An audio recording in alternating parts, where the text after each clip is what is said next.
Planes can't fly in restricted airspace. Certain boats unable to dock at certain harbors. So why can bikes drive down the middle of a busy road? I ask this because they don't. They shouldn't. They don't deserve to be on the road with other automobiles, bustling traffic, and in a very hazardous environment. A lot of people will bike because of the health benefits. It's good cardio and it helps their heart. However, there are other methods of attaining cardio and bettering your heart. You can run, you can walk, you can play a variety of sports offered publicly, but instead cyclists insist on cycling. They should pick up these other activities. Some of these activities are even more intense and obviously less expensive than cycling. Now, if they do it because they love cycling, that's understandable. However, you should do this on the shoulder of the road versus in the middle of it or on the sidewalk.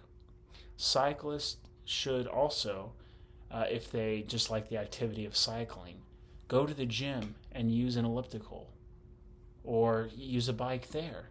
That motion can be found in other methods outside of riding a bike and inconveniencing traffic. They serve as a nuisance to the driver. How many times have you been driving and had to deal with the unpredictability of a cyclist? You don't know how fast they're going, you don't know if they're turning, and you don't know when and if they're braking. With that comes the endangerment of not only yourself, but the cyclist and the cars around you. Many accidents will take place because of the unpredictability of a cyclist and its lack of awareness. A lot of the time, these cyclists aren't even adults, they're kids. Kids are being involved in these accidents at a very high rate. And frequently, a lot of any cyclists of any age, not even children, will commit red light infringement, and they will roll past red lights or turn unpredictably when there is a red light. Now, cars often aren't aware of this, and again, this can cause a lot of accidents or even just general issues with the flow of traffic. This endangers every party, and drivers are typically unable to see them. And cyclists, again, have a lack of awareness, so they introduce a lot of problems on roads when moving. And as you can see here in this chart provided by the United States Department of Transportation, since 2010, cyclist fatalities have increased by 25%. Now, this was conducted in 2017, so it is a little out of date. But every year since like 2010, it's only gotten worse and worse as far as safety is when concerning a cyclist on the streets. There's also the introduced issue of overtaking or passing a cyclist when they are on the main road. This is another source of a lot of accidents. Again, when you're passing a cyclist, you are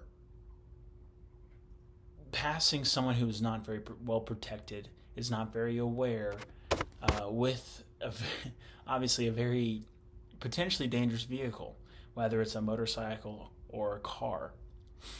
Now, if they were to introduce a shoulder or the sidewalk in these scenarios and force the cyclist to use the bike lane or the sidewalk versus the ability to utilize the main road, that way it would be a lot safer for everybody.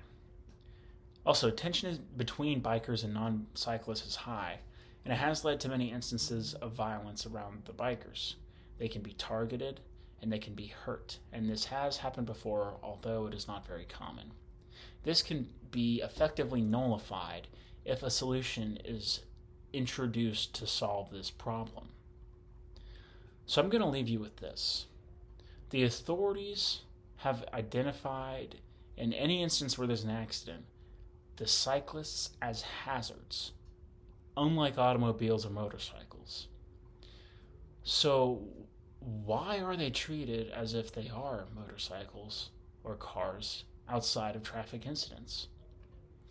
What do you do when you see a hazard on the road? You remove it.